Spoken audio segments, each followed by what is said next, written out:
Ask anyone about the state, or at least the current state of the Conservative Party, and they'll all should reply with the same message, probably less the Conservatives, but it depends how deep in denial they really are, that the current Conservative Party is in a bit of a mess. It has no ideas. It can't even get its way out of the paper bag that it's governed itself into.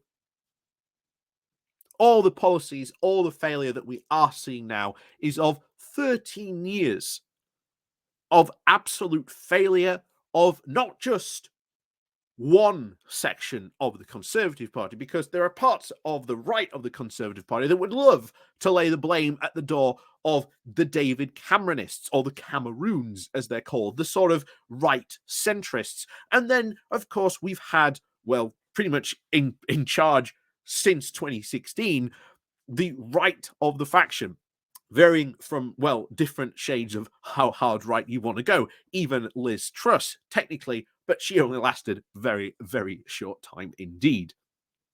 But now there is a slight new breeze blowing through that door, because soon, in a couple of weeks' time, in May, there will be a new conference. And it is a conference caused with the name under the National Conservatism. And that this should be a new rallying call for Conservatives to challenge this new nationalistic narrative that has been seen in sort of America and the UK, and that we should embrace this nationalistic ideas rather than sort of reject them and bring them into conservatism. Overall, some of these ideas that they are espousing are quite weird. But what's worrying is, of course, is that at their big conference, you've got a couple of big name speakers, Suella Braverman, Michael Gove, and of course, even Jacob Rees-Mogg is turning up. And even Darren Crafty Wank Grimes is also turning up at the conference for, well, some ungodly known reason. But needless to say, how worried should we be about national conservatism, about this becoming the thing that, well, eventually becomes a new credo in the Conservative Party? But before we do get to that, please do remember to click on the like, share, and subscribe button. And of course, down below there are links to my Patreon page and a one-off donation link called Buy Me Coffee, where you can, well, buy me coffee. And of course, as always, thank you very much to all those people who do help and support the channel that way. And of course, there's the YouTube thank you button and the Pony Club down below. You can join as well if you want to help support the channel that way. So, like I say, do remember to click on the like, share button, because that helps quite a bit. So, how worried should we be? Well, to be honest, I think quite worried. At the moment, there is no sign of this becoming, shall we say, the dominant credo, but that's not to say that it might. After all, Michael Gove in particular should be certainly someone to watch.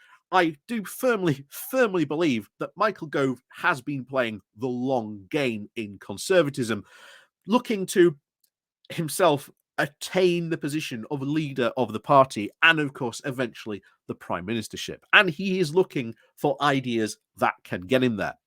He's already set up the Onward group of conservatives that the Conservative Party needs to be a bit more centrist, not fully centrist like David Cameron, because David Cameron took the party a bit too far to the centre, but it's all right to dabble in a bit of centrism while also keeping us very much on the right.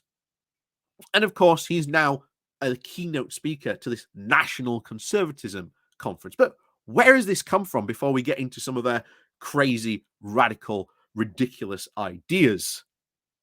Well, surprisingly, if you know anything about, well, secretive groups who sort of fund these types of conferences, you'll be surprised that this hasn't come from 55 Tufton Street. Instead, this has been brought to us by, well, the David Buke Foundation, a foundation set up in America, in Washington, which also is pushing the exact same idea of national conservatism.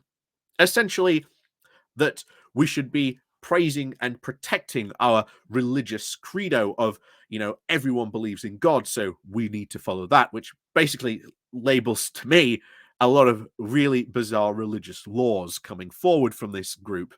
And of course, the idea that we should reject globalism and imperialism, but at the same time, not fully get rid of globalism, because in their own talk about, well, free markets, they say that while we should base our entire national conservatism on the idea of free markets, that the free market shouldn't be allowed to run just a bit too wild after all, but rejecting the idea of socialism.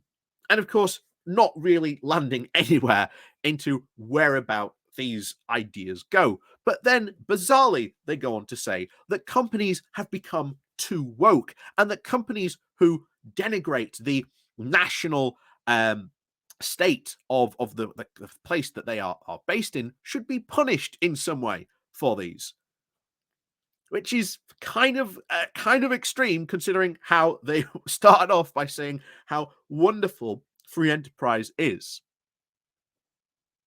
Of course, it's free enterprise for thee, unless, well, you're the wrong type of free enterprise, then it's not for thee at all. And then they come on to education, something again which is also kind of a bit worrying, because they talk about how the West is being left behind and that we really need to be creating this new DARPA type program of where we should be putting all this money into sort of research for sort of not only military but non-military means as well, and that this should be going towards the university. And to be honest, if you know any university, they would love and openly welcome any money they would get that they can put towards research. But of course, not all universities, because they have become a bit too much of a bastion for liberalism and preaching the globalist gospel. Well, of course, you can't have that. And of course, any university that is preaching that should be cut off permanently from public money. Not only that, they also finish off bizarrely and very, very worryingly by saying that nationalism should be a key focus of education. Needs to say, how worried should we be about this credo? Well, it might not be the main credo of the current Conservative Party yet, but they say and do a lot of stuff which is very, very worrying indeed. Some of these policies, of course, I think would never, ever really see the light of day.